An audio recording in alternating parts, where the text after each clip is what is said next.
Welcome back, friends. Welcome back to Spiritual Health and Fitness. Yes, that program where we tell you how to train your mind, which is your soul, to manifest the body and the health that you desire, which hopefully is optimal health. Today, I want to ask you, what are you telling yourself? How are you programming yourself? Words, thoughts, very important. Guard your speech, guard your thoughts.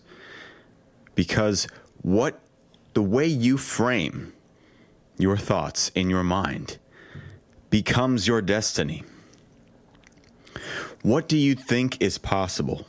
What are you telling yourself is possible? What are you telling yourself is impossible? How are you characterizing yourself? What names do you use to describe yourself? See, these things, for better or for worse, will determine your destiny. They determine your destiny because whether or not you realize it, your reality is created by your own mind. The universe is not outside of yourself. The universe is inside of yourself, and you project it outward. This is why billions of dollars and endless effort is spent to mind control us, to brainwash us. From a very young age, we are given very specific ideas about the world. Very specific ideas are implanted in us to ensure that we follow certain guidelines in the way we frame reality in our mind. So let me give you an example of this. I was talking to a friend the other day who's a fantastic singer, beautiful natural voice, obviously a natural musician.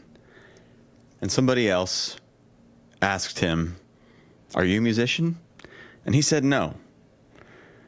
And I corrected him and said, actually, he is a musician.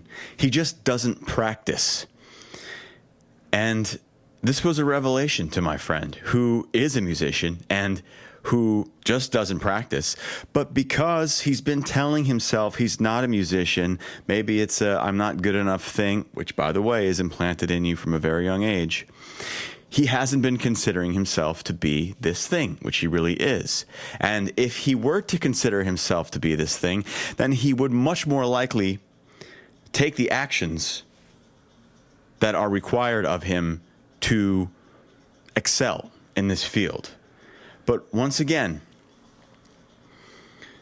the framing in his mind goes unnoticed.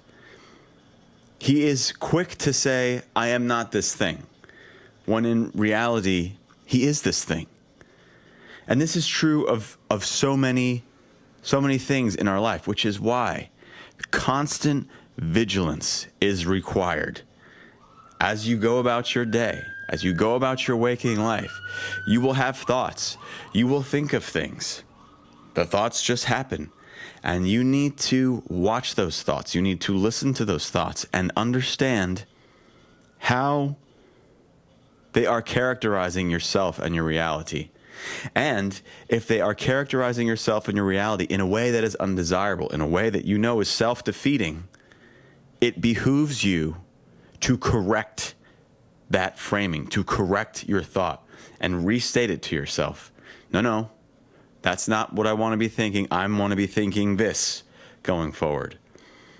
No, it's not that I'm not a musician. It's that I will practice.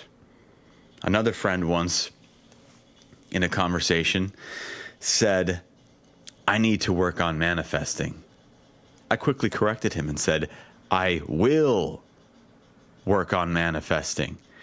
Do you see the difference? The way you think about it is the way it shall be. When we say, "Oh, man, I'm such an idiot," then you are an idiot. And you are self-abusive at that. You're a self-abusive idiot at that. That's not something that's going to be empowering going forward for you. So when you call yourself an idiot, correct yourself and say, I am learning. I made a mistake, and I am learning from my mistake, and I will do better in the future. You see the difference?